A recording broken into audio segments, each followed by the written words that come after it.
मूंग और उड़द की फसल में बुआई के समय खरपतवारनाशी डालना चाहिए या फिर पहली सिंचाई के समय खरपतवारनाशी डालना चाहिए, या फिर चौड़ी पत्ती वाला खरपतवारनाशी लेना चाहिए, या फिर सकड़ी पत्ती को नियंत्रित कर दे वैसा खरपतवारनाशी लेना चाहिए।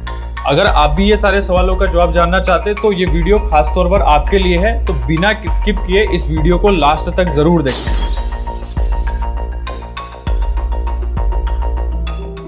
नमस्कार किसान मित्रों, कात्यायनी ऑर्गेनिक्स के YouTube चैनल में आपका स्वागत है। आज के वीडियो में हम बात करने वाले हैं मूंग और उड़द की फसल में कौन सा खरपतवारनाशी लेना चाहिए। साथ ही में हम चर्चा करेंगे कि खरपतवारनाशी दवा छिड़काव करते वक्त आपको किन किन सावधानियों को बरतना चाहिए।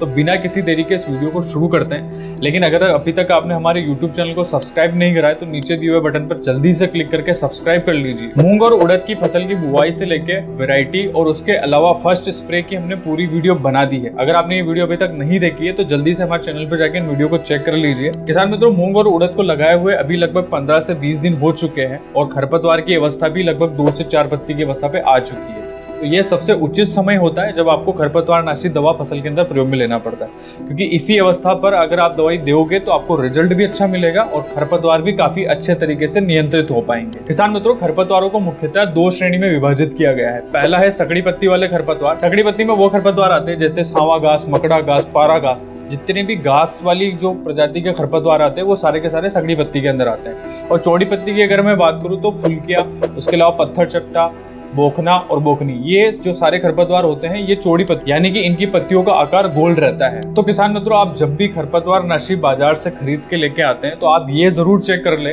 कि वो जो खरपतवारनाशी आप खरीद के लेके आए हैं वो किस प्रकार के खरपतवारों को खत्म करता है, यानी कि सकड़ी पत्ती को मारेगा या फिर चौड़ी पत्ती को मारेगा। अगर आपने ये चेक कर लिया तो आप जो भी दवाई लेके आ रहे हैं उससे एक तो आपका खर्च कम लगेगा, दूसरा जो आपकी मेन समस्या है वो दवाई उसी के ऊपर काम है। मूंग और उड़द की फसल में अगर प्रयोग के आधार पर देखें तो मुख्यतः 2 प्रकार के खरपतवारनाशी होती है। पहला है प्री इमरजेंस हर्बिसाइड, दूसरा है post emergence herbicide. Pre emergence खरपतवारनाशी उन्हें बोला जाता है जिन्हें बिजाई के पहले या फिर बुआई होने के 72 घंटे के पहले दे दिया जाता है। ये खरपतवारनाशी मुख्यतः एट्राजिन या फिर पेंडामेथिलीन होते हैं, जैसे कि पेंडामेथिलीन हो या फिर एट्राजिन हो। ये दोनों ही खरपतवारनाशी बुआई होने के पहले ही दिया जाता है। जब आप इन खरपतवारनाशी को जमीन में देते हैं तो ये जमीन के ऊपर एक लेयर बना देते हैं, साथ ही में ये बीज के ऊपर भी एक लेयर बना देते हैं, जिस कारण से बीज अंकुरित नहीं हो पाता है और बीज पूरी तरीके से निष्क्रिय हो जाता है। तो किसान मित्रों, अगर आप मूंग और उड़द की फसल की अगर मैं बात करूं तो आपको प्री इमरजेंस के रूप में पेंडामेथिलीन 30% ईसी फॉर्म में आने वाली दवाई को 1 लीटर प्रति एकड़ के हिसाब से प्रयोग में लेना है। अगर आपके मार्केट में ये दवाई नहीं मिल रही है तो आप पेंडामेथिलीन 38.7 सीएस फॉर्म में आने वाली दवाई को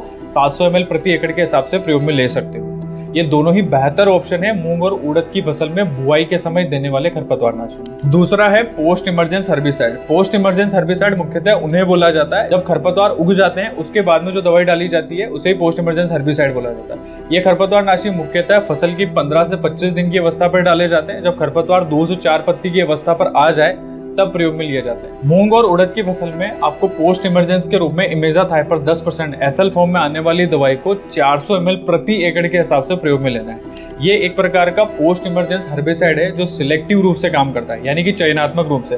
तो आप जब भी फसल के अंदर प्रयोग में लेोगे तो यह फसल को छोड़कर बाकी जितने भी खरपतवार है उनको नियंत्रित करेगा। और यह स्पेशली चौड़ी पत्ती वाले खरपतवार जैसे बथुआ हो, पत्थर चट्टा हो, फुलकिया हो या फिर बोखना हो या बोखनी हो, तो इन खरपतवारों को ये काफी अच्छे तरीके से नियंत्रित करता है। किसान मित्रों, अगर आपके मूंग और उड़द की फसल के अंदर सकड़ी पत्ती वाले खरपतवार जैसे सांवा घास हो, मकड़ा घास हो, पारा घास हो, इस प्रकार के खरपतवार ज्यादा दिखाई दे रहे हैं तो आपको इमेजाथाइपर के साथ में फिजालोफोब इथाइल 5% इसी फॉर्म में आने वाली दवाई को 400 ml प्रति एकड़ के हिसाब से मिला के छिड़काव में प्रयोग में लेना है। लेकिन ध्यान रहे, अगर आप इन दोनों दवाइयों को प्रयोग में लेना चाहते हैं तो आपको इन दोनों दवाइयों के गोल अलग अलग बाल्टी में बनाने पड़ेंगे और जब आप छिड़काव कर रहे हैं पंप के अंदर तब इन दोनों गोल को एक साथ मिला के छिड़काव में प्रयोग में ले सकते हैं। किसान मित्रों, अगर आप मूंग और उड़द की फसल के अंदर चौड़ी पत्ती वाले और सकड़ी पत्ती वाले दोनों खरपतवारों को एक ही दवाई से नियंत्रित करना चाहते हैं तो आपके पास में सबसे अच्छा ऑप्शन है सोडियम एसिफ्लोरोपेन 16.5, क्लोडिनाफोब 8% ईसी फॉर्म में आने वाली दवाई को 300 ml प्रति एकड़ के हिसाब से प्रयोग में लेना है। ये एक दवाई काफी हेवी दवाई है तो इसका डोज आपको गर्मी के फसल यानी ग्रीष्मकालीन मूंग और उड़द के अंदर आपको मात्रा कम लेनी है। वैसे तो इसका डोज 400 ml प्रति एकड़ के हिसाब से जाता है, लेकिन अगर आप गर्मी के सीजन में मूंग और उड़द की फसल में प्रयोग में लेना चाहते हैं तो आपकी इसकी मात्रा मात्र 300 ml ही रखनी है। किसान मित्रों, यही थे वो 2 ऑप्शन यानी कि दो अलग अलग स्प्रे, जिन्हें मूंग और उड़द की फसल में अगर आप प्रयोग में लेते हैं तो आप चौड़ी पत्ती वाला खरपतवार हो या फिर सकड़ी पत्ती वाले खरपतवार, इन दोनों ही प्रकार के खरपतवारों को काफी बेहतर तरीके से नियंत्रित कर सकते हैं। लेकिन अब मैं वीडियो में आपको ऐसी कुछ खास बातें बताने जा रहा हूँ जिन्हें अगर आप ध्यान में रखते हैं तो आप खरपतवार नाशी दवाई का 100% तक रिजल्ट प्राप्त कर सकते हो।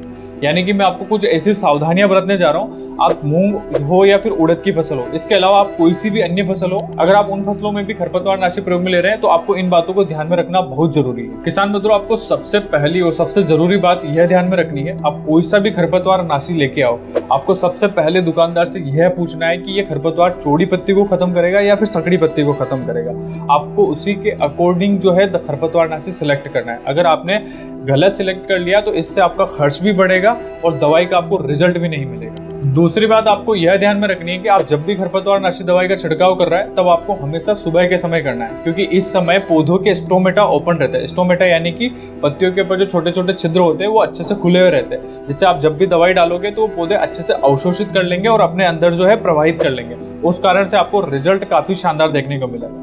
भूलकर भी आपको दवाई हमेशा तेज धूप में छिड़काव नहीं करना है, क्योंकि इस समय अगर आपने छिड़काव करा तो एक तो आपका फसल के ऊपर काफी ज्यादा झटका लगेगा, दूसरा आपकी फसल के अंदर दवाई जो भी आपने डाली है वो जल्दी से इवेपोरेट हो जाएगी, मतलब कि वाष्पोत्सर्जित हो जाएगी, जिससे दवाई का रिजल्ट आपको सही से नहीं मिल पाएगा। तीसरी बात आपको यह ध्यान में रखनी है, जिससे अक्सर हर किसान नजरअंदाज कर देते हैं। जी हाँ किसान मित्रों, मैं बात कर रहा हूँ दवाई के डोज के बारे में। जो भी खरपतवार नाशी दवाई आप प्रयोग में ले रहे हैं उसकी प्रस्तावित यानी कि रिकमेंडेड डोज जितनी भी है उससे ज्यादा आपको प्रयोग में नहीं लेना है, क्योंकि अगर आपने ज्यादा दवाई प्रयोग में ली है तो आपकी फसल को तो नुकसान हो गई है, उसके अलावा आपकी जमीन जो है उसके ऊपर भी ये काफी गहरा प्रभाव डालता है। चौथी बात आपको यह ध्यान में रखनी है, आप जो भी दवाई प्रयोग में ले रहे हो उसको 1 एकड़ छिड़काव के लिए हमेशा 150 से 200 लीटर पानी प्रयोग में लेना है। अगर आप कम पानी प्रयोग में लोगे तो दवाई अच्छे से पौधों को लग नहीं पाएगी और रिजल्ट आपको 0% मिलेगा। पांचवी बात आपको यह ध्यान में रखनी है कि आप जब भी दवाई छिड़काव प्रयोग में ले रहे हैं तब आपको सामान्य नोजल की बजाय कट नोजल को प्रयोग में लेना है। कट नोजल अगर आप प्रयोग में लेते हैं तो ये दवाई का जो प्रवाह होता है उसे नीचे की ओर मोड़ देता है, जिस कारण से दवाई का रिजल्ट काफी अच्छा मिलता है और दवाई